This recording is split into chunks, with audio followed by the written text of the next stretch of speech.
नमस्कार देवी सज्जनों, स्वागत है आपका मैथ बेंच पे। मैं हूं आपका maths mentor Rahul. Good morning, good afternoon, good evening, whenever you are watching this session. तो हमारी जो राष्ट्रीय प्रतिभा खोज परीक्षा है, जिसका नाम प्यार से रखा गया है एनटीएससी, उसकी हम तैयारी कर रहे हैं। एंड हम लोग फिलहाल कर रहे हैं मैथ्स का सेकेंड टॉपिक, जिसका नाम है बेसिक ऑपरेशंस ऑन अर्थमेटिक। ये जो टॉपिक है, ये हमारे जीवन में सामान्यतः उपयोग होने वाले मैथमेटिकल कॉन्सेप्ट्स को थोड़ा सा ब्रशअप करवाता है और उस पर बेस्ड हमारे लिए सवाल रहता है, जैसे कि ratio, proportion, time and work, speed, distance, time, percentage, compound interest, simple interest, etcetera etcetera. ये हमारे जो इस पूरे कॉन्सेप्ट लर्निंग वाला हमारे जो सेशन है, उसका सेकेंड पार्ट है। इसका फर्स्ट पार्ट आप पहले ही देख चुके होंगे। यदि आपने नहीं देखा है तो जाके देख लीजिए। प्रीवियस वीडियो में आपको उस लिंक का, उस वीडियो का, उस सेशन का आपको लिंक मिल जाएगा। उस पर क्लिक करके आप प्रीवियस वीडियो देख सकते हैं। उसमें हमने जो हमारे बेसिक कॉन्सेप्ट है इस पूरे चैप्टर के, उनकी थ्योरी को थोड़ा रिवाइज किया, थोड़ा कौन समझने का प्रयास किया, किस टाइप के सवाल आ सकते हैं। ठीक है, वहां पे हमने ratio, proportion, time and work और स्पीड, डिस्टेंस, टाइम को डिस्कस किया है। वो अगर आप देख लेंगे तो आपको आगे यहाँ पे फ्लो समझने में आसानी होगी।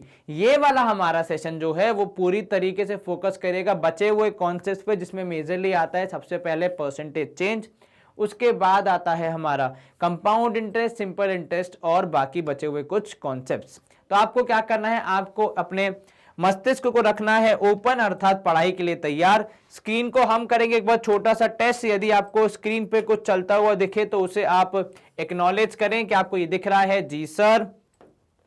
क्या वह गायब हो गया? Yes sir, very good. Topic का नाम बेसिक ऑपरेशंस ऑन अर्थमेटिक और हमारा ये है सेकेंड पार्ट, जिसमें पहली चीज हमें पढ़नी है परसेंटेज। ठीक है, अब परसेंटेज नामक जो ये कॉन्सेप्ट है, बहुत ही अच्छा कॉन्सेप्ट है, क्योंकि ये हमारी जिंदगी, हमारे जीवन को काफी सरल बनाता है। इसका अगर मैं आपको एक सटीक एग्जांपल दूं, तो जब मैं अपने स्कूल में था और मैं कक्षा 6वीं में था, तो 6वीं, 8वीं और 10वीं की बात करूंगा मैं आपसे। ठीक है, तो जब मैं कक्षा 6वीं में था तो मेरे थे क्लास में सात सब्जेक्ट्स। ठीक है, टोटल मार्क्स 700। ठीक है, मेरे आए थे यहाँ पे कितने, मान लीजिए हमारे यहाँ पे आए थे 600 कुछ नंबर आए थे 700 में से। ठीक है, कक्षा 6वीं की बात है। कक्षा 8वीं में सब्जेक्ट 7 से हो गए 6, टोटल हो गया हमारा 600। ठीक है, और मेरे मार्क्स आए थे 540। ठीक है, जब मैं कक्षा 10वीं में पहुंच गया तो सब्जेक्ट की संख्या हो गई 5। भाई 5 सब्जेक्ट होते 10वीं में, लैंग्वेज और हिंदी, सोशल साइंस और मैथ्स। ठीक है, तो 500 मतलब 5 सब्जेक्ट थे, 500 नंबर, और मेरे मार्क्स आए थे 475। अब जब मैंने अपने मार्क्स केवल अपने एक परिचित व्यक्ति को बताए, तो उन्होंने कहा कि आपने तो जिंदगी में, मतलब लाइफ में, जैसे जैसे आप क्लास में आगे बढ़ते गए हैं, आपके मार्क्स तो कम हो गए, मतलब आपने अच्छे से पढ़ाई नहीं की है।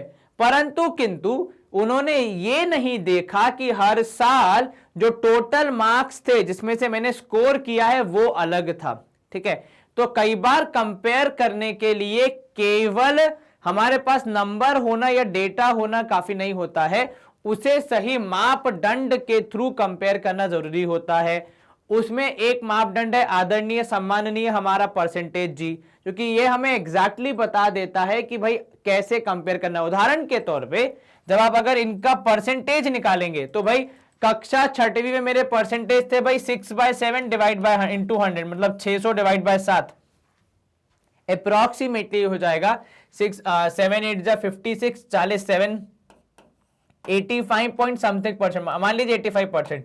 चलिए ठीक है, अब कक्षा जब मैं 8वीं में आया तो मेरे परसेंटेज थे भाई 540 डिवाइड बाय 600 इंटू 100। इसको जब आप सॉल्व करेंगे उत्तर आएगा 90%।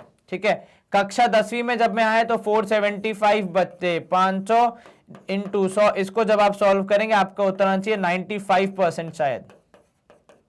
ठीक है, हाँ जी। तो अब यहां देखिए, अब जब मैंने अपने मार्क्स को परसेंटेज के फॉर्म में कन्वर्ट कर दिया, तो मेरे मार्क्स थे भाई 6वीं में 85%, 8वीं में 90%, 10वीं में 95%। ठीक है, असल में इतने थे कि नहीं वो राज की बात है, परंतु किंतु यहां पे अब कंपेयर करने पे, अब मैं किसी को यदि बताऊंगा कि भाई कक्षा 6वीं में मेरे 85% थे, कक्षा 8वीं में मेरे 90% थे और कक्षा 10वीं में मेरे 95% थे, तब व्यक्ति को समझ में आएगा कि मैंने जीवन में अच्छे से पढ़ाई की है या फिर नहीं की है।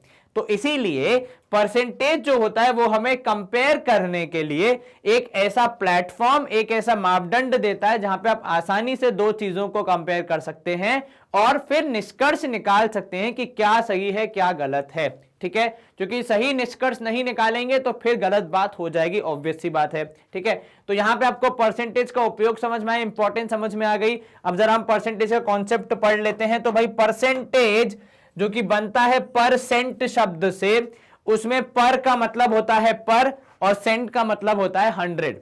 ठीक है, तो जब आप किसी भी चीज को इस संसार में 100 के बराबर से कंपेयर करते, मतलब मान लीजिए जो मैंने किया था भाई 600 700 और मतलब 700 600 और 500 ये अलग नंबर्स थे, पर यदि यही नंबर 100 होते तो मेरे मार्क्स कितने आते। तो मैंने क्या किया, मैंने अपने टोटल मार्क्स को 100 से कंपेयर कर दिया, तो जो मेरे मार्क्स आए वो भी 100 से कंपेयर हो गए, तो अब बैलेंस हो गया। ठीक है, तो इस बैलेंस को मेंटेन करना इज कॉल्ड कैलकुलेटिंग परसेंटेज। ठीक है, तो परसेंट का मतलब होता है 100 से कंपेयर करने पे आप किस जगह पे खड़े हो रहे हैं। ठीक है, to make a comparison easier, comparison को आसान बनाने के लिए the concept of percentage is used 16% read as 16%, which means 16 for every 100। मतलब देखो अब यहां पे 16% का मतलब क्या होता है, 16 फॉर एवरी 100। अर्थात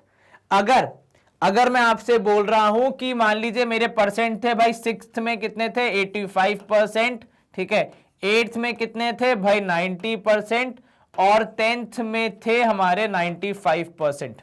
ठीक है, इसका मतलब है कि यदि मेरे 6th का सिर्फ 100 मार्क्स का पेपर होता तो मेरे 85 आते।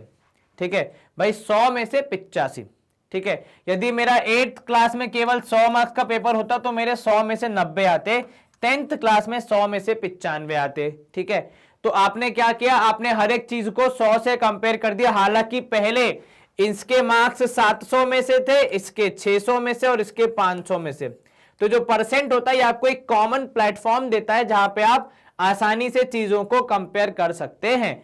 तो भाई 16% को आप कैसे देख सकते हैं, उसको आप 16/100 के रूप में देख सकते हैं, उसको आप 0.16 के रूप में देख सकते हैं, उसको आप 16:100 के रेशियो में भी देख सकते हैं।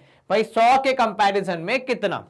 ठीक है, any percentage value can be expressed as, जैसा कि यहां पे तीनों तरीके लिखे हैं, ordinary fraction like this, decimal fraction like this and a ratio, जैसा कि वहां पे आखिरी एग्जांपल में है। तो आप किसी भी परसेंटेज को फ्रैक्शन, डेसिमल या फिर रेशियो में कन्वर्ट कर सकते हैं, उसमें कोई भी आपको कठिनाई का सामना नहीं करना पड़ेगा। इसी के साथ यहां पे हम करेंगे सफेदी की चमकार स्क्रीन के ऊपर और आगे बढ़ेंगे जहां पे हम परसेंटेज का थोड़ा और ज्ञान अर्जित करेंगे।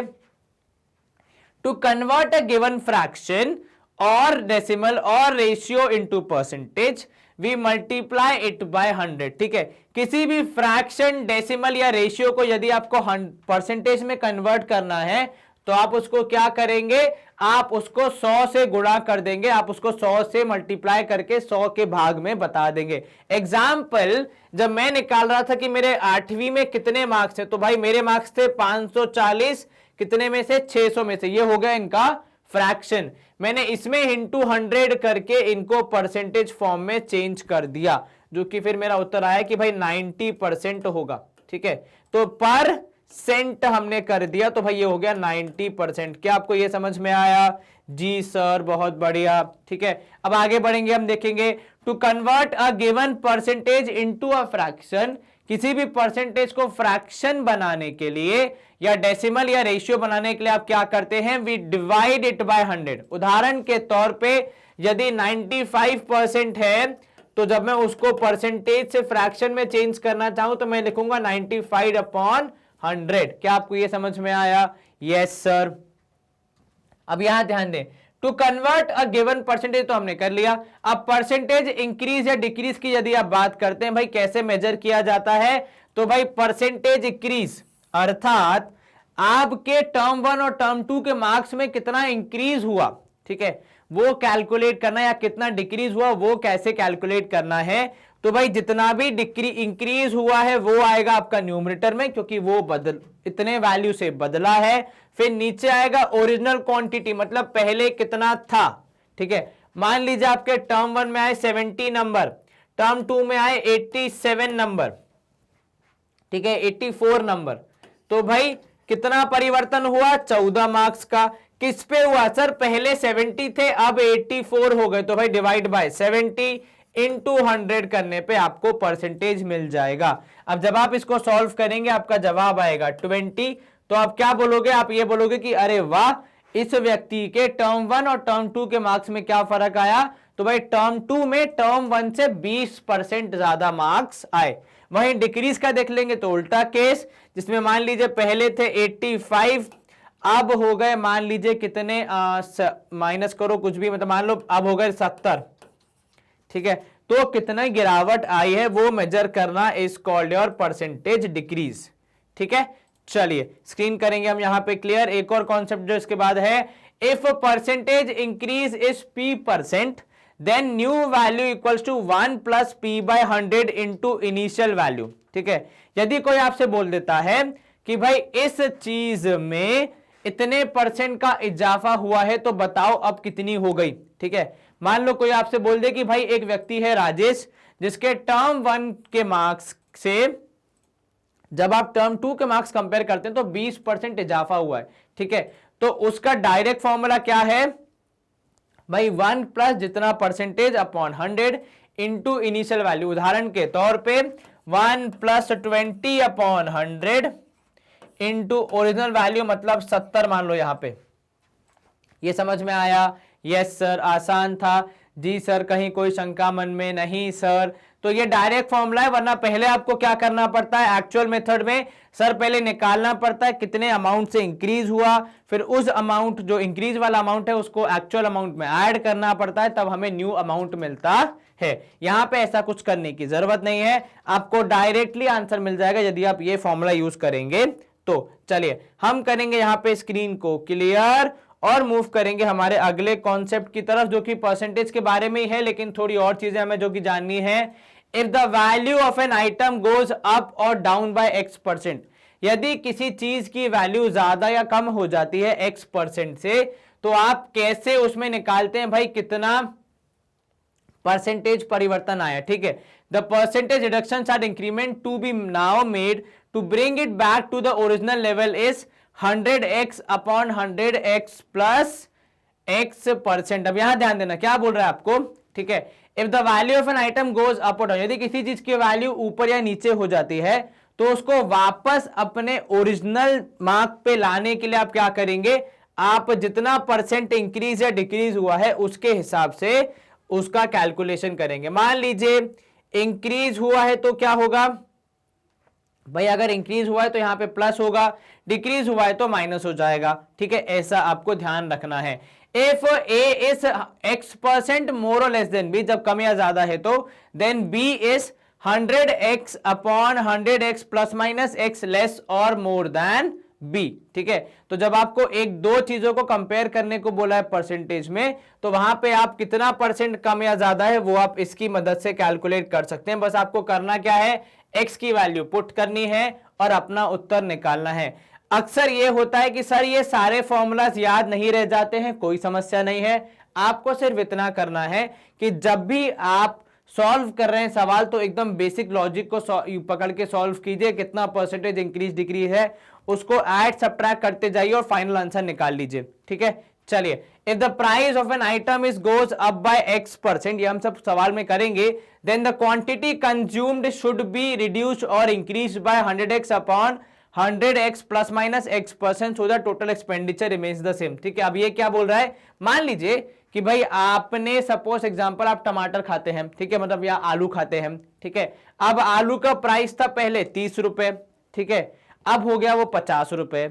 अब जब 30 रुपए का था तो आप 5 किलो ले रहे थे, अब जब वो 50 का हो गया तो आप कितने किलो लोगे, क्योंकि आपके पास आय फिक्स है, आपके पैसे फिक्स ही, आपको इतने ही पैसे खर्च करने आलू पे, चाहे आलू 100 रुपए किलो हो जाए पर आप इतने अमाउंट से ज्यादा नहीं खर्च करेंगे। तो जब आपका अमाउंट फिक्स है टोटल एक्सपेंडिचर सेम है, तो आपका जो कंजम्पशन है वो कितने स्पीड से या कितने परसेंट से कम या ज्यादा होगा, वो पढ़ने के लिए ये फॉर्मूला हम यूज करते हैं, जिसमें 100x upon 100x plus x या minus x depending on reduce है या इंक्रीज है, और फिर डिवाइड बाय परसेंटेज। चलिए, if P1, P2, P3 are successive percentage change, ठीक है, then final value is equals to 1 plus minus P1% plus minus P2% plus minus P3% and so on into initial value. अब यहां पे क्या कहना चाह रहा है व्यक्ति कि भाई मान लीजिए एग्जांपल होता है, कई बार आप किसी सेल में जाते हैं तो वो क्या बोलता है भाई, वहां लिखा रहता है कि 30 प्लस 20 प्लस 20% डिस्काउंट। तो भाई क्या हो गया,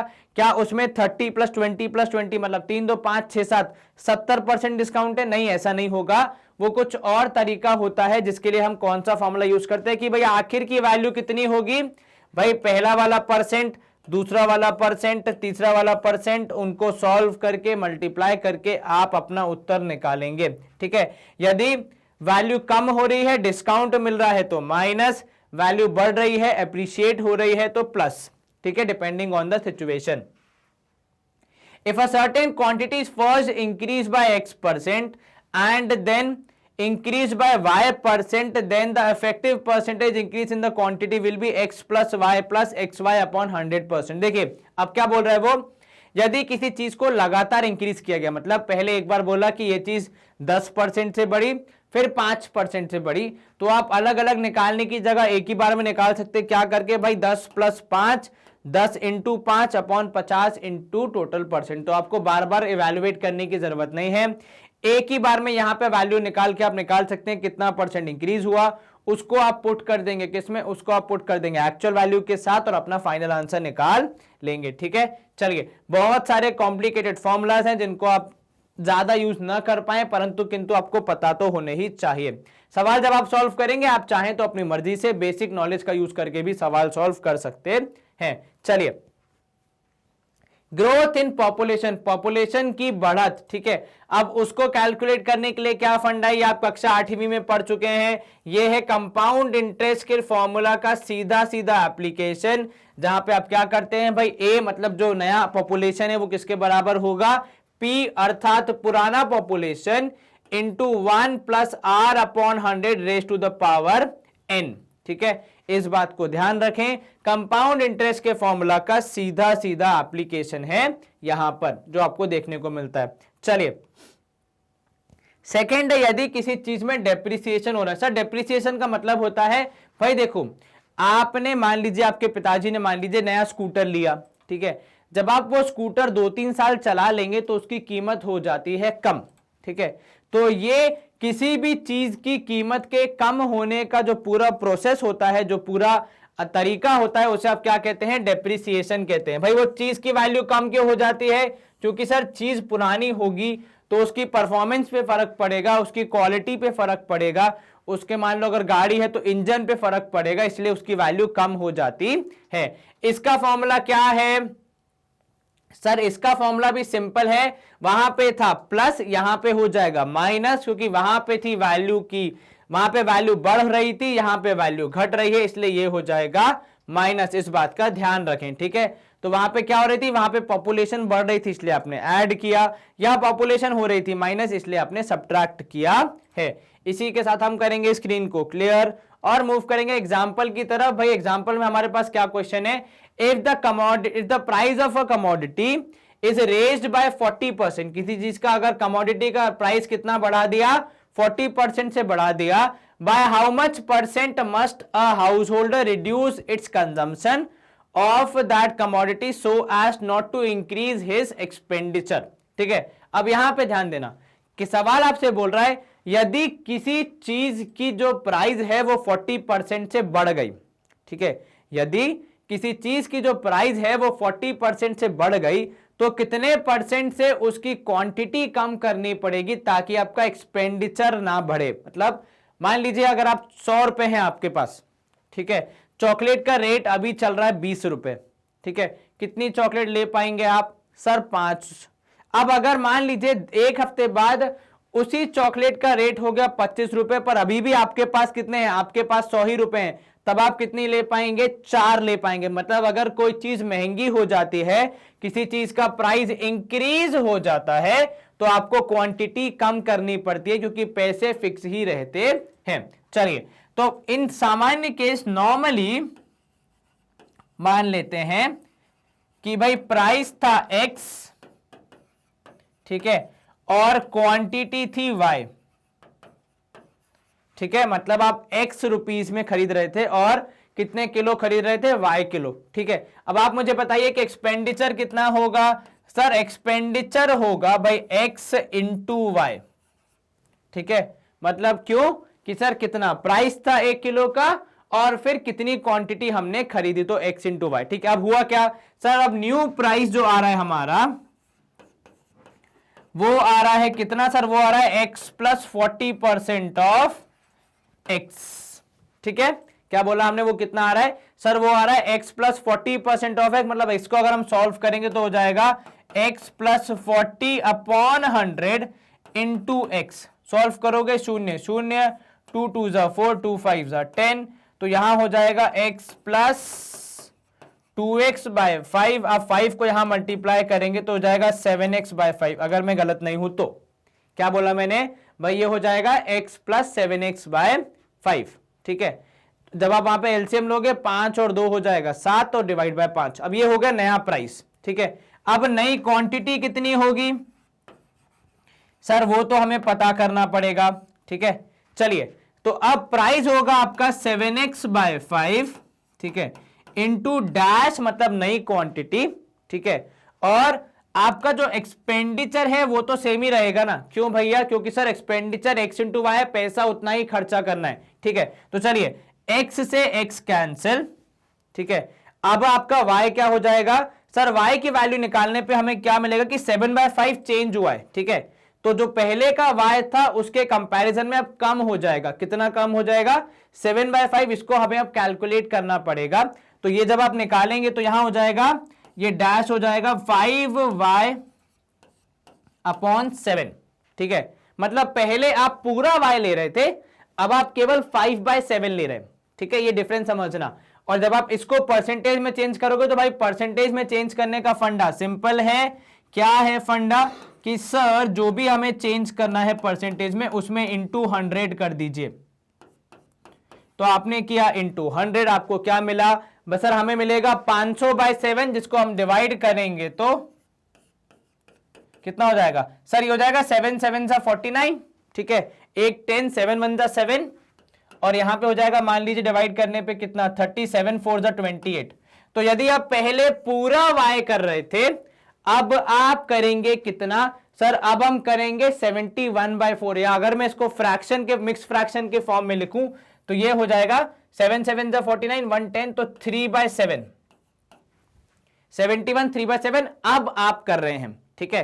तो अब आपको क्या, कितने से कम किया आपने सर, पहले हम पूरा कर रहे थे 100 का 100, अब हम कितना करेंगे 71 3/7। तो क्या हम गैप निकाल सकते हैं, यस सर, 700 माइनस 71 3/7 करने पे हमें हमारा उत्तर मिल जाएगा, ठीक है। इसको जब आप माइनस करेंगे मेरे हिसाब से आपका उत्तर आना चाहिए 28 4/7, if I am not wrong, ठीक है। तो आपका उत्तर होना चाहिए ऑप्शन ए। एक बार ध्यान से समझना हमने क्या किया, सबसे पहले एकदम सामान्य परिस्थिति में दोनों चीजें x और y थी, मतलब प्राइस था x, क्वांटिटी थी y। अब आपने क्या बोला कि भाई एक्सपेंडिचर हो रहा है x इंटू वाई के फॉर्म में, बिल्कुल ठीक।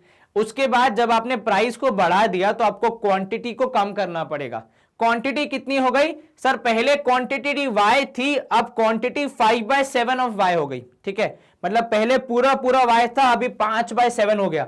और यदि इसको आप परसेंटेज में कन्वर्ट करेंगे तो पहले पूरा 100 था, अब 71 3/7 हो गया। तो जब आप माइनस करेंगे आपको मालूम चलेगा आपने कितने दर से इसको गिरा दिया है, तो आपने भाई 28 4/7% से गिरा दिया होगा। एक बार कंप्यूटर जी से आग्रह करेंगे हमारा उत्तर चेक कर दें। ऑप्शन ए 28 4/7 सही है सर, लेकिन ये पूरी मेहनत करने के अलावा कुछ शॉर्ट ट्रिक हो सकती है क्या? जी हाँ, बिल्कुल हो सकती है। तो अब हम स्क्रीन क्लियर करके वो शॉर्ट ट्रिक देखने का प्रयास करेंगे। तो इसकी शॉर्ट ट्रिक कुछ ऐसी है कि जैसे आपको बता लगाना है भाई कितने % से कम हो जाएगा।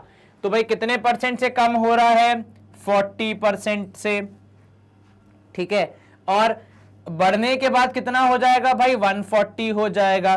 तो भाई जितने से वो परिवर्तित हुआ, ठीक है, उतने के उल्टे से ये परिवर्तित होगा। भाई ये था 40% से चेंज होगा, तो x मतलब ऊपर आएगा जो भी परसेंटेज है x, और नीचे डिवाइड करेंगे आप 100 प्लस x से, ठीक है, इतना परसेंट गिर जाएगा, ठीक है, इतने परसेंट से गिर जाएगा। दोनों में बहुत डिफरेंस है। कई बार व्यक्ति क्या सोचता है कि सर ये कर दिया मतलब अब पहले जहां हम 100 पूरा खर्चा कर रहे थे अब केवल 28% करेंगे। नहीं नहीं, इसको जब आप कैलकुलेट करेंगे तो ये बेसिकली कितना हो जाएगा सर? ये हो जाएगा यहाँ पे 2/7, ठीक है, 2/7, यस सर। लेकिन ये अभी परसेंटेज में कैलकुलेट करना है तो भाई इंटू 100 करना पड़ेगा, है ना। तो इंटू 100 करेंगे तो कितना हो जाएगा सर? ये हो जाएगा 200/7, जिसको हम सॉल्व करेंगे तो भाई 7 2 जा 14, ठीक है। कितना बचा हमारा सर? यहाँ पे बचेगा 6, 7 8 जा 48, 7 8 जा 56, 4 बचा। आप लगाएंगे दशमलव तो मतलब डिवाइड करने पे आएगा कितना सर? 4/7 आएगा फ्रैक्शन में, तो 28 4/7 होगा आपका उत्तर। क्या किया आपने? व्हाट इज द फॉर्मूला कि भाई कितने से चेंज हो रहा है? x divide by 100 plus x into 100। कुछ इस तरीके से आप डायरेक्टली आपका आंसर निकाल सकते हैं। किस बारे में? कि भाई परसेंटेज कितना कम हो गया, कितना परसेंटेज गिर गया। तो 40% से वो उठ गया तो आपकी क्वांटिटी इतने परसेंट से गिर जाएगी, जैसा कि हमने यहां पे कैलकुलेट किया। चलिए यहां पे हम करेंगे स्क्रीन को क्लियर और देखेंगे हमारे अगले कॉन्सेप्ट को, जो कि है प्रॉफिट एंड लॉस के बारे में। काफी कॉमन है लेकिन काफी अच्छा कॉन्सेप्ट है और काफी गलती भी हो जाती है इंसान से इसको सॉल्व करते वक्त। तो भाई सबसे पहले क्या करना है, आपको प्रॉफिट एंड लॉस के बारे में ये पता होना चाहिए। प्रॉफिट एंड लॉस कब होता है? तो भाई जब भी कुछ व्यापार होगा, कोई ट्रांजैक्शन होगा, कोई चीज को खरीदा या बेचा जाएगा, तब आप, क्योंकि आप व्यापारी हैं, तो अगर आप खुद को व्यापारी की जगह देख रहे हैं तो आप उस चीज को बेचते वक्त अपना घाटा या फिर फायदा देखना चाहेंगे, ठीक है। तो ये जो आप कैलकुलेशन करते हैं कि किसी चीज को करने में, कोई भी ट्रांजैक्शन, कोई भी बिजनेस को करने में आपको मुनाफा हुआ अर्थात प्रॉफिट हुआ या घाटा हुआ अर्थात लॉस हुआ, इसके कैलकुलेशन को कहा जाता है प्रॉफिट या लॉस का कैलकुलेशन। अब ये कैसे करते हैं हम लोग? तो भाई सबसे पहले इसको करने के लिए हमें पता होनी चाहिए दो चीजें। एक होता है सेलिंग प्राइस, दूसरा होता है कॉस्ट प्राइस। दोनों में पहले डिफरेंस समझते हैं। सेलिंग प्राइस का मतलब होता है कि हमने कितने में वह चीज बेची, that is called selling price. हमने कितने में वह चीज बेची, मतलब बेचने पे हमें कितनी धनराशि प्राप्त हुई, ठीक है। कॉस्ट प्राइस का मतलब होता है कि उस चीज को बेचने से पहले, मतलब जब हम उस चीज को लाए अपने पास या हमने बनाया उसको, तो वो हमें कितने की पड़ी, ठीक है। तो वो हमने, उसमें कितना पैसा हमें मिला, वो होता है सेलिंग प्राइस। कितना पैसा हमने दिया था, वो होता है कॉस्ट प्राइस। अब जब भी आपको प्रॉफिट या लॉस निकालना है, आपको इन दोनों का गैप निकालना पड़ेगा। प्रॉफिट का मतलब या फिर लाभ का मतलब या फिर फायदे का मतलब यह होता है कि आप जितने में उस चीज को खरीद के लाए थे या आपने जितने में वो चीज बनाई थी, उससे ज्यादा धनराशि में आपने वह चीज बेची, ठीक है। उदाहरण के तौर पे यहां पे आप देख रहे हैं भाई, प्रॉफिट है sale price minus cost price, ठीक है। मतलब मान लो ये घड़ी है, तो भाई ये खरीदी मैंने थी 100 रुपए की, मान लीजिए, एग्जांपल असल में नहीं है, तो मान लीजिए आपने घड़ी खरीदी थी 100 रुपए की और आपने उसको बेच दिया 120 रुपए का। तो खरीदी थी 100 की, बेच दी 120 में, मतलब आपको 20 रुपए ज्यादा मिले। ये 20 रुपए आपका प्रॉफिट है। क्या आपको ये समझ में आया? उल्टा केस, यदि आपने घड़ी खरीदी थी 120 रुपए की पर किसी कारणवश वो आपको 100 रुपए में बेचनी पड़ी, तो उसको आप कहते हैं लॉस, ठीक है। तो प्रॉफिट कैसे निकाला जाता है भाई? सेल प्राइस में से कॉस्ट प्राइस माइनस करके। लॉस कैसे निकाला जाता है? तो भाई कॉस्ट प्राइस में से सेलिंग प्राइस माइनस करके। क्या आपको यह समझ में आया? आसान था जी सर। अब डिस्काउंट कैसे निकालते हैं? तो भाई डिस्काउंट का फॉर्मूला होता है market price minus sale price, ठीक है। सर ये मार्केट प्राइस का मतलब क्या होता है? देखो, हर एक शॉप पे, नॉट हर एक शॉप पे, मतलब काफी सारी शॉप्स पे ये होता है कि उस पर्टिकुलर चीज का एक प्राइस उस पे लिखा हुआ होता है। उदाहरण के तौर पे टी शर्ट हो गई, जीन्स हो गई, ठीक है, उन पे एमआरपी लिखी होती है कि भाई ये चीज इतने की है, ठीक है। परंतु किंतु मनुष्यों के पास एक ऐसी शक्ति होती है जिसमें वह व्यापारी से या फिर दुकानदार से बहस करके अपनी बात रख के उसके दाम को कम करवा देते हैं। ये जो कला है हमारी, इस कला को कहते हैं हम डिस्काउंट लेना या फिर छूट लेना। ठीक है, तो डिस्काउंट कैसे कैलकुलेट होता है कि भाई कितनी उसकी प्राइस थी जो लिखी हुई थी माइनस आपने कितने में बेची एज अ दुकानदार या फिर एज अ कस्टमर आपने कितने में वो खरीदी।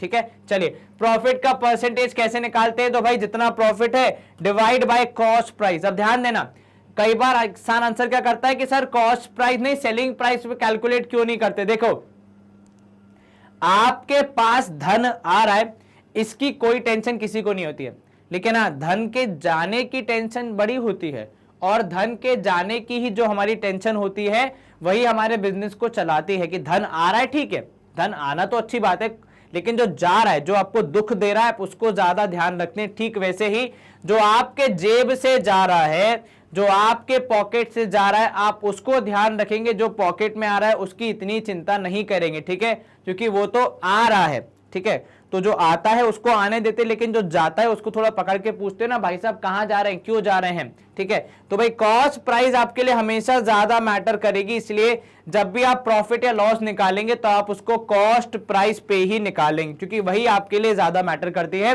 वही आपकी जेब से जा रही है। ठीक है, डिस्काउंट परसेंट भी किसके निकालते हैं भाई, कितने में कितने की थी वो मार्क्ड, मतलब मार्केट में कितने की आप बेचना चाह रहे थे, कितने की आपने बेची, उन दोनों का gap divide by cost price. क्या आपको ये समझ में आया? यस सर, कहीं कोई शंका मन में नहीं सर। चलिए हम करेंगे यहाँ पे स्क्रीन को क्लियर और मूव करेंगे अगले कॉन्सेप्ट की तरफ, जहां पे हमें पढ़ना है कि यदि दो आर्टिकल्स हैं, कई बार ऐसा होता है कि आप दो आर्टिकल्स बेच रहे हैं। एग्जांपल कक्षा 8वीं में एक सवाल आता है जिसमें दो बफेलोस को साथ में एक ही प्राइस पे बेचा जा रहा है। बहुत टफ क्वेश्चन माना जाता है वो काफी विद्यार्थियों द्वारा। यदि आपको याद आया हो तो 8 चैप्टर में है वो, याद है, दो बफेलो सेम प्राइस, एक में लॉस एक में प्रॉफिट। बस वही वाली कहानी यहाँ थोड़ी समझनी है कि यदि दो चीजों को सेम प्राइस पे, सेम सेलिंग प्राइस पे बेचा गया है, ठीक है, and the magnitude of percentage of profit x on one article is same as the magnitude of percentage of loss x on the second article। मतलब एक चीज को, वो जो दो चीजें आपने बेची उसमें से एक पे हुआ प्रॉफिट और दूसरे में हुआ लॉस, लेकिन दोनों का परसेंटेज बराबर है, तो क्या हो जाता है, तो आपको ओवरऑल लॉस होगा। ठीक है, then there is overall loss, हमेशा गारंटीड। वो बफेलो वाले केस में भी लॉस ही हुआ था अगर आपको याद हो तो। ठीक है, तो अगर सेम परसेंटेज का प्रॉफिट और सेम परसेंटेज का लॉस है तो ओवरऑल आपको लॉस होता है, और लॉस का परसेंटेज कितना होगा, x²/100। बताओ अगर ये चीज कक्षा 8वीं में उस सवाल में कोई बता देता तो कितनी सारी मेहनत बच जाती हमारी।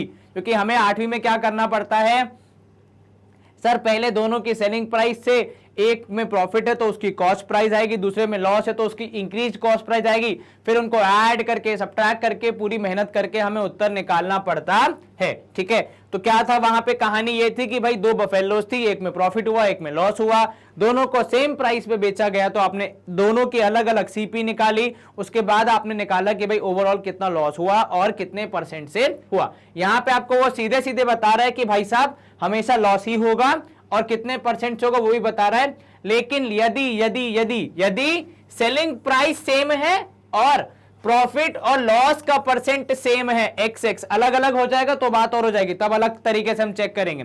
ठीक है, चलिए ध्यान रखना है चीज का, भूलना मत। अब यहां पे देख लीजिए, if the selling price of m articles is equal to cost price of m articles, ठीक है, देन कई बार ऐसा होता है कि आपको ये दे दिया जाता है कि भाई साहब आपने m आर्टिकल्स का सेलिंग प्राइस n आर्टिकल्स के कॉस्ट प्राइस के बराबर है। मतलब कि 12 मान लो 12 किलो का selling price is equal to 10 kilo का कॉस्ट प्राइस। अब बताओ प्रॉफिट हुआ कि लॉस हुआ, ऐसा कुछ। ठीक है, तो ऐसा कुछ होगा तो आप क्या करोगे, यदि आर्टिकल मतलब जिनको बेचा वो ज्यादा है और जितने का कॉस्ट प्राइस बताया वो कम है, तो आपका प्रॉफिट परसेंटेज कितना होगा, m-n/m इंटू 100। और यदि उल्टा है तो ऑब्वियसली बात है बड़ा माइनस छोटा हो जाएगा, और शायद इस केस में लॉस होगा तो वो आपको चेक करना पड़ेगा। उस केस में होगा n-m/m इंटू 100।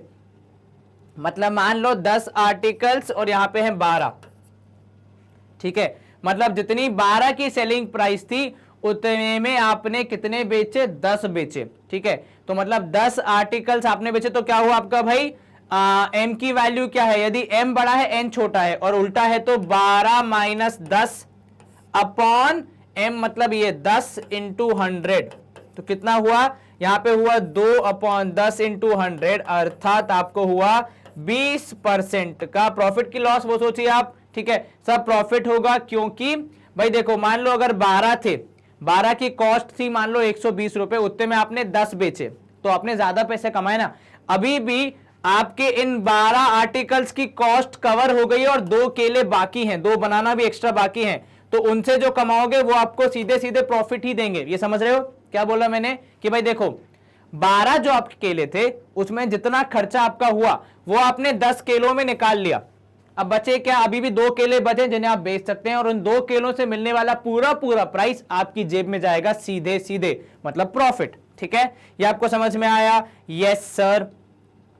आगे देखो, if D1, D2, D3 are percentages of successive discounts offered on marked price. ठीक है, अब इसका मतलब क्या हुआ, उदाहरण के तौर पे मान लीजिए आप गए अपनी मम्मी के साथ मार्केट, ठीक है, आपने एक जीन्स पसंद की जो कि है 2500 रुपए की मार्क्ड प्राइस, मतलब उस पे लिखा है कि ये 2500 रुपए की है। ठीक है, अब आपके मम्मी ने बोला भैया हम तो आपसे हर बार खरीदते हैं, कृपया इसमें डिस्काउंट दीजिए।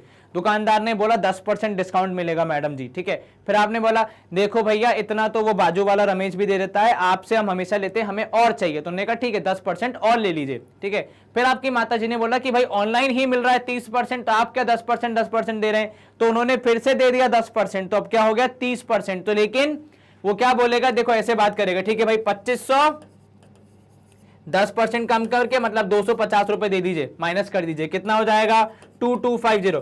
फिर आपकी मम्मी ने थोड़ा सा आग्रह किया तो इस पे 10% मिल गया, पहले कितना मिला था 250, अब कितना मिला 225, तो भाई डिफरेंस आया ना डिस्काउंट में, सीधे थोड़ी आपको 30% मिला है, अलग तरीके से मिला है भाई साहब। फिर इसमें से जब आप माइनस करेंगे तो 25 तो 2025, फिर से 10% तो आपको 202 मिलेगा, कितना हुआ सर, ये हो गया मान लीजिए 1800 कुछ रुपए, है ना। अब यहां ध्यान देना, क्या आपको हर बार 250 का डिस्काउंट मिला, नहीं, इस तरह के डिस्काउंट को हम कहते हैं सक्सेसिव डिस्काउंट। ठीक है, उसमें कैसे निकालते हो आप, तो अब यहां पे कैसे कैलकुलेट करते हो, 1 माइनस D1 मतलब 1 माइनस मतलब कितना परसेंट, 10%, तो 1 माइनस 10 अपॉन 100, तो वहां हो जाएगा 90 अपॉन 100, फिर से 90, फिर से 10%, तो फिर से 90 अपॉन 100, और लास्ट में एक और बार 90 अपॉन 100, ऐसे करके आप सॉल्व करेंगे और अपना उत्तर निकालने का प्रयास करेंगे। मार्क प्राइस मतलब मार्केट में जो मार्केट प्राइस लिखा हुआ है, मान लो इस केस में क्या हो जाएगा, जो हम एग्जांपल ले रहे थे, तो भाई 2500 इंटू 90 अपॉन 100 इंटू 90 अपॉन 100 और इंटू 90 अपॉन 100, ऐसा कुछ होगा। ठीक है, चलिए 0 0 कैंसिल, 0 0 कैंसिल, 0 0 कैंसिल, यहां पे 1 2 3 ये 0, 1 2 ये कैंसिल, एक यहां 10 बचेगा। ठीक है, चलिए तो यहां पे 25 इंटू 9 9 से 81, मतलब कितना 9 1 9 729, तो 25 इंटू 729 अपॉन 2 ऐसा कुछ होगा। ठीक है, सॉल्व करोगे शायद आपका आंसर 1800 कुछ आएगा, एक बार चेक कर लेना, एग्जैक्टली मुझे याद नहीं है, अपॉन 10 है, सॉरी 2 नहीं है। ठीक, कैंसिल करोगे तो ये हो जाएगा 5/2, है ना।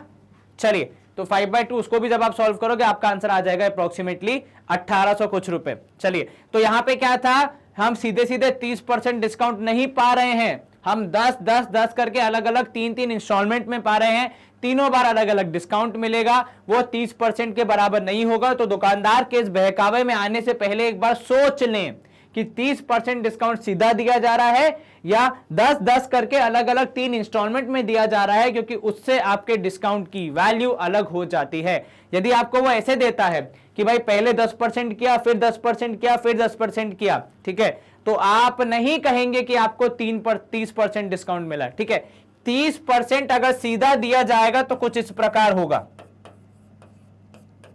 ठीक है, ये 0 0 यहां पे कैंसिल, सीधे सीधे 25 3 750 रुपए सीधे डिस्काउंट मिलेगा, लेकिन वहां पे आपको सीधे सीधे 750 रुपए डिस्काउंट नहीं मिल रहा है, आपको 700 रुपए के आसपास मिलेगा। तो इस बात का ध्यान रखें, दुकानदार की इस चाल से सतर्क रहें, सावधान रहें। क्राइम पेट्रोल नहीं देख रहे हैं आप, लेकिन मैं आपको बता रहा हूं फिर भी, ठीक है, कि किस तरीके से दुकानदार अपने इस ट्रिक का इस्तेमाल करके आपको कम डिस्काउंट देते हैं, लेकिन जताते हैं कि ज्यादा डिस्काउंट दिया। ठीक है भाई, जताते क्या है, हमने 30% दिया, असल में कितना दिया होता है, 27% के आसपास दिया होता है। ठीक है, चलिए ध्यान रखना इस बात का अगली बार। If D1, D2, D3 are percentage of successive discount, वही जो हम चर्चा कर रहे थे offered, then the effective discount percent. Discount percent कैसे निकालते हैं, जैसे मैंने बोला अभी कि 30% डिस्काउंट नहीं दिया है, अलग परसेंटेज है, 27% के आसपास कुछ दिया है, तो वो कैसे निकालोगे, वो भी सेम फॉर्मूला, बस मार्क प्राइस की जगह आ जाएगा 100, क्योंकि आप परसेंटेज कैलकुलेट कर रहे हैं और परसेंटेज कैलकुलेट करने का एक ही फंडा है, इंटू 100। ठीक है, तो वहां बेसिकली ये हो जाता है कि भाई 90 इंटू 90 इंटू 90 मतलब तीनों डिस्काउंट अपॉन 100 इंटू 100। तो जब आप इसको सॉल्व करेंगे 0 0 0 तो 1 2 3 1 2 3 ये भी कैंसिल हो जाएंगे, कुछ आपके पास बचेगा 27% शायद नहीं 72 पॉइंट समथिंग ऐसा कुछ होगा। ठीक है, वो आप ध्यान रखना कितना परसेंट आपको मिल रहा है। चलिए स्क्रीन करेंगे हम क्लियर, कैलकुलेशन आप कर सकते हैं। If X and Y are two successive discount percentages, ठीक है, then it is equivalent to a single discount percentage of X plus Y minus X Y upon 100। मतलब अगर देखो दुकानदार आपसे अगर कहता है कि मैं आपको 10% डिस्काउंट दूंगा, मतलब मान लो आपने 2500 की चीज खरीदी, आपको 10% डिस्काउंट दिया तो भाई 250 रुपए, आपने और आग्रह किया तो उसने इसी पे 10% दे दिया, तो आपको उसने असल में 20% डिस्काउंट नहीं दिया है, क्योंकि 2500 का 20% होगा मान लो 500 रुपए, है ना, if I am not wrong. पर यहां पे कितना मिल रहा है, देखो जोड़ के 200, यहां पे मिल रहा है 475 रुपए, मतलब कुछ डिस्काउंट यहां पे वो खा गया है। लेकिन आपको जताएगा यही कि आपने दो बार 10% डिस्काउंट दिया है, वो यही बोलेगा कि भाई साहब मैंने तो आपको 20% डिस्काउंट दिया है, पर आप उसे समझाएंगे कि गुरुदेव हम पढ़े लिखे लोग हैं, हमें कैलकुलेशन आती है, आप जो हमें मूर्ख बनाने का प्रयास कर रहे हैं वो हम नहीं बनेंगे, क्योंकि आपने असल में 20% नहीं दिया है, आपने उससे थोड़ा कम दिया है। अच्छा, वो कैलकुलेशन कैसे करते हैं, तो भाई बहुत सिंपल है, x प्लस वाई मतलब 10 प्लस 10, ठीक है, माइनस करेंगे 10 इंटू 10 करो कितना आएगा सर, 100 आएगा, तो 100 अपॉन 100 कितना हो गया 1, तो 20 माइनस 1 मतलब 19% डिस्काउंट दिया आपने। तो कृपया दुकानदार महोदय सही बात बोले, झूठ ना बोले, आपने 19% डिस्काउंट दिया, 20% ना बोले। समझ में आया? तो दुकानदार को अगली बार आप अपने हिसाब से बता सकते हैं कि देखो आपने जो कैलकुलेशन किया, यदि आप यहां पे भी 250 रुपए ही माइनस करते तब हम मान लेते कि हां आपने सच्चाई में 20% डिस्काउंट दिया है, परंतु यदि आप ऐसे डिस्काउंट दिए जा रहे हैं और माइनस किए जा रहे हैं तब फिर आपकी गलत हो जाती है कैलकुलेशन, आपने 20% नहीं 19% डिस्काउंट दिया है। ऐसे ही अगर आप 3 बार डिस्काउंट ले रहे तो वो 30% नहीं शायद 27% के आसपास ऐसा कुछ आता है। ठीक है, एग्जैक्ट कैलकुलेशन करोगे तो आपको ज्यादा बेहतर समझ में आएगा। चलिए हम करेंगे यहां पे स्क्रीन को क्लियर और मूव करेंगे अगले कॉन्सेप्ट की तरफ। उसके पहले कुछ एग्जांपल आगे हमारे पास, अच्छी बात है भाई। Ravish lost 20% by selling a radio set for 3072। ठीक है, रवीश नामक व्यक्ति ने एक रेडियो बेचा जिसपे उसको 20% का घाटा हुआ। ठीक है, कितने रुपए में बेचा उसने, तो उन्होंने 3072 में बेचा, तब उनको 20% का घाटा हुआ है। क्या आपको यह समझ में आया? Yes sir. What percentage will he gain by selling it for 4080? अब वो बोल रहा है कि यदि वो इसी रेडियो को 4080 रुपए में बेचता तो उसको कितना प्रॉफिट होता। जरा फिल्म समझो, मतलब केस समझो कैसा हुआ होगा। मान लो 2 दुकानदार हैं, 2 ग्राहक है, मतलब ठीक है। एक ने बोला कि मैं आपसे रेडियो लेना चाहता हूं और मैं आपको 4080 रुपए दूंगा, लेकिन मैं कल आऊंगा। ठीक है, अब भाई रवीश ने सोचा कल ये आएगा कि नहीं आएगा, बोल तो रहा है लेकिन ठीक है। उसके कुछ देर बाद दूसरा ग्राहक आ गया, वो कहता है कि मैं रेडियो अभी के अभी खरीद रहा हूं, लेकिन मैं खरीदूंगा कितने में, 3072 रुपए में। अब रवीश को आ गया मन में लालच कि भाई हो सकता है कल ये बंदा जो बोल रहा है 4080 में वो आए ना आए, मैं तो आज ही बेच देता हूं। लेकिन उसको उसमें क्या हो गया, बाद में उसको किसी ने बताया, उसके जब उसको अपने उससे पूछा, सेलर से जिससे उसने खरीदा था, मतलब होलसेलर से, कि कितने का था रेडियो, तो क्योंकि उसको पैसे तो बाद में देने पड़ेंगे, उनकी तो दोस्ती होगी, तो उसने कहा भाई साहब इतने का था, आपको तो लॉस हो गया है। ठीक है, तो अब लॉस पता लगाइए कितने का था और कितने का फायदा हो सकता था, ये पता लगाना है। चलिए, तो हमने भाई कॉस्ट प्राइस को मान लिया x, सेलिंग प्राइस को हम मानेंगे 3072। लॉस हुआ है, लॉस परसेंट कैसे निकालते हैं सर? लॉस परसेंट है 20%। ठीक है, निकालते कैसे लॉस परसेंट सर, एक्स माइनस मतलब cost price minus selling price upon cost price into 100 करने पे हमें मिलता है हमारा, क्या मिलता है हमें मिलता है हमारा लॉस परसेंटेज। ठीक है, तो ये इंटू 100 जो इस तरफ है वो इस तरफ आएगा, तो आपको मिलेगा कितना, तो सर 20% था, डिवाइड बाय 100 कर देंगे उसको। ठीक है, और हमें यहां क्या मिल जाएगा भाई, x माइनस 3072 अपॉन एक्स, ये 100 वहां मल्टीप्लीकेशन में था, साइड चेंज करेगा तो डिवाइड, ये हो जाएगा कितना 1/5। अब आप करेंगे क्रॉस मल्टीप्लीकेशन तो x इंटू एक्स हो जाएगा x, वहां पे 5 इंटू एक्स करेंगे तो 5x और माइनस 5 मल्टीप्लाई करना पड़ेगा, क्योंकि भाई दोनों में मल्टीप्लाई होगा, मल्टीप्लीकेशन का रूल है, बाहर से कोई अंदर आएगा तो सबको मिलेगा। 5 2 10, 0 यहाँ 1 ऊपर, 7 5 35, एक 36, 6 यहाँ 3 ऊपर, 5 0 0 3 का 3, 5 3 15, 1500, 15,360। 5x ये x जाएगा उस तरफ, वो वाला नेगेटिव अमाउंट आएगा इस तरफ, तो वो हो जाएगा पॉजिटिव, और ये हो जाएगा 5x माइनस x, तो ये हो जाएगा 15,360 इक्वल्स टू 4x। आपको मिलेगा यहां पे डिवाइड करने पे, तो भाई 15,360 divide by 4 is equal to x। इसको करेंगे आप डिवाइड, तो भाई 4 कितना, आई थिंक 3840 आएगा आपका x अर्थात कॉस्ट प्राइस। क्या हमें खाली कॉस्ट प्राइस निकालना था? नहीं, हमारा सवाल क्या था, कॉस्ट प्राइस के बाद अगर 4080 में बेचा जाएगा तो कितने का प्रॉफिट होगा ये भी बताना था। तो भाई प्रॉफिट कितने का होगा यदि 4080 में बेचा, तो सर 4080 में से 3840 करेंगे हम माइनस। ठीक है, इन दोनों को जब आप माइनस करेंगे, 80 में से 40 माइनस किया तो बचेगा 40, 38 में 40 में से 38 माइनस किया तो बचेगा 240। ठीक है, अब आपको निकालना है प्रॉफिट परसेंट, तो भाई 240 डिवाइड बाय आपका cost price that is 3840 into हो जाएगा 100। ऐसे ही करते हैं, यस सर। अब आप वैल्यूज को कीजिए सॉल्व, शून्य से शून्य कैंसल, आपको मिलेगा प्रॉफिट परसेंटेज कितना 2400 अपॉन 384, जो कि लगभग होगा आई थिंक 6% के आसपास, अगर मैं गलत नहीं हूं तो मेरा आंसर आना चाहिए 6.25%। ठीक है, तो ऑप्शन बी होगा हमारा आंसर, कितना होगा 6.25% के आसपास आएगी ये वैल्यू। एक बार आप चेक जरूर कर लेना। ठीक है, देखो 384 का 10% होगा 384। ठीक है, 10% जो होगा वो 38.4 होगा, ये उससे थोड़ा ज्यादा है तो वहां पे थोड़ा डिफरेंस आ जाएगा। बाकी आप कैलकुलेशन करोगे तो आपका आंसर इतना ही आना चाहिए, ऐसी मेरी आशा है। चलिए हम करेंगे यहाँ पे स्क्रीन को क्लियर और मूव करेंगे हमारे अगले कॉन्सेप्ट की तरफ। ऑप्शन बी था 6.25, एक बार चेक भी कर लिया। धन्यवाद कंप्यूटर जी, आपने हमें जवाब बता दिया और हमने जवाब वेरीफाई कर लिया। चलिए अगला कॉन्सेप्ट है सिंपल और कंपाउंड इंटरेस्ट का। ये आप कक्षा 8वीं में बहुत अच्छे से पढ़ते हैं, लेकिन आज भी 10वीं में भी, इनफैक्ट जीवन में जब मैं यहाँ पे आपको पढ़ा रहा हूं तब मेरे भी काफी काम आता है। तो ये एक बार रिवाइज कर लेते हैं क्योंकि इस पे बेस्ड काफी सारे क्वेश्चन आपको आते हैं। सबसे पहला होता है सिंपल इंटरेस्ट और कंपाउंड इंटरेस्ट, दोनों में डिफरेंस। ठीक है, अब पहले दोनों में डिफरेंस समझा दो आपको मैं थोड़ा सा, उसके बाद हम फॉर्मूला की बात करेंगे। तो मैं आपको डिफरेंस समझा रहा हूं कि भाई मान लीजिए 1000 रुपए, ठीक है, आपने दो अलग अलग बैंकों में जमा करवाए, तो बैंक ए बैंक बी दोनों में आपको 10% ब्याज मिल रहा है, 10% इंटरेस्ट मिल रहा है, परंतु किंतु एक में है सिंपल इंटरेस्ट और दूसरे में है कंपाउंड इंटरेस्ट। ठीक है, अब जरा इसका डिफरेंस समझते हैं, तब आपको समझ में आएगा ये अलग अलग फॉर्मूला क्यों है, अलग अलग कॉन्सेप्ट क्यों है। ठीक है, 10% अगर सिंपल इंटरेस्ट तो यहां आपको मिलेगा 100 रुपए 1100 रुपए। ठीक है, यहां भी मिलेगा आपको 100 रुपए 1100 रुपए। अब भाई सिंपल इंटरेस्ट का फंडा कुछ यूं समझिए कि मुझे एक बात बताइए, ये जो 1100 रुपए आपके अकाउंट में पड़े हैं, क्या वो आपके पैसे हैं?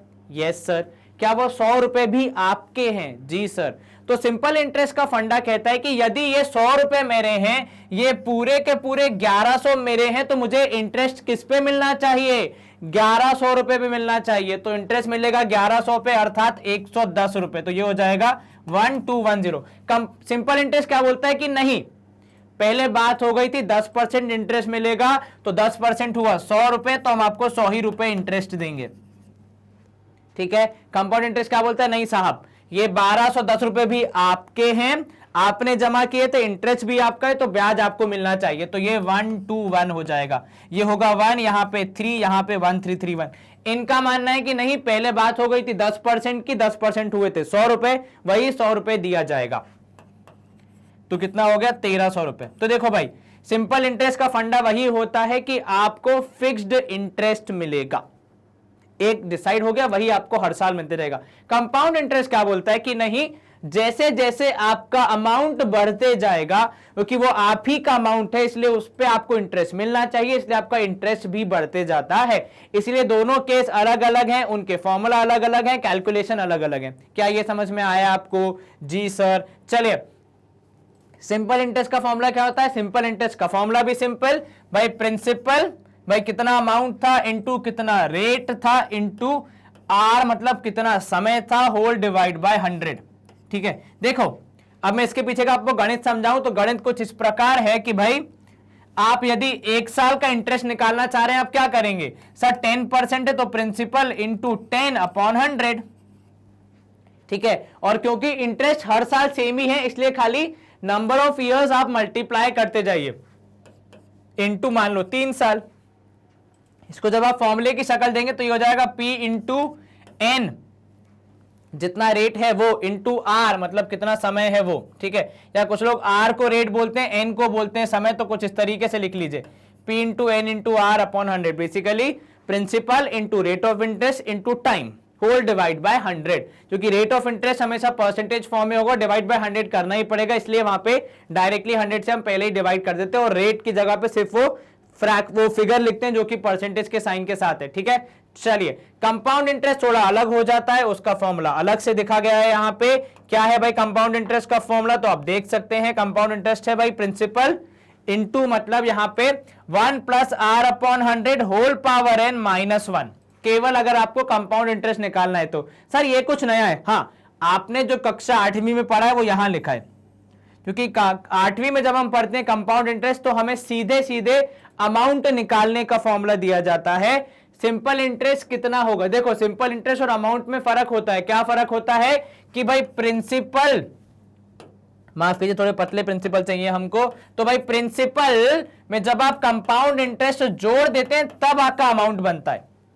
ठीक है, तो वहां पे यहां पे सीधे सीधे अमाउंट निकालते हैं इस वाले फॉर्मूला से, जो आपको अभी ऊपर नया नया दिख रहा है, इससे आप सीधे सीधे कंपाउंड इंटरेस्ट निकाल सकते हैं। क्योंकि कई बार सवाल ऐसा आ जाता है कि आपको या तो अमाउंट बताना है या फिर कंपाउंड इंटरेस्ट बताना है, तो डिपेंड करता है सवाल के हिसाब से कौन सा फॉर्मूला आप यूज करेंगे। सर लेकिन मुझसे इतने सारे फॉर्मूला याद नहीं होते, कोई समस्या नहीं है, आप ये वाला फॉर्मूला तो याद कर ही चुके हैं अपने जीवन में कक्षा 8वीं में। बस इसमें से आप क्या करेंगे, अगली बार जो उत्तर आएगा उसमें से प्रिंसिपल माइनस कर देंगे, आपको आपका कंपाउंड इंटरेस्ट मिल जाएगा। सिंपल, जो हम पहले भी करते आए थे। तो आपको अगर नहीं याद हो रहा है ये नया फॉर्मूला, कोई दिक्कत नहीं है, अपने बेसिक्स आप क्लियर रखिए, बाकी आपको कोई समस्या नहीं आएगी जीवन में। बेसिक स्ट्रांग होंगे तो आसानी से चीजें हो जाएंगी। चलिए स्क्रीन यहां पे होती है क्लियर, अगला प्रश्न देख लेते, अगला कॉन्सेप्ट देख लेते हैं, माफ कीजिएगा भाई। एसआई और सीआई में आपको डिफरेंस मैंने बता दिया, आपको मैंने एग्जांपल लेके बता दिया कि अलग अलग वैल्यूज में कितना डिफरेंस आएगा।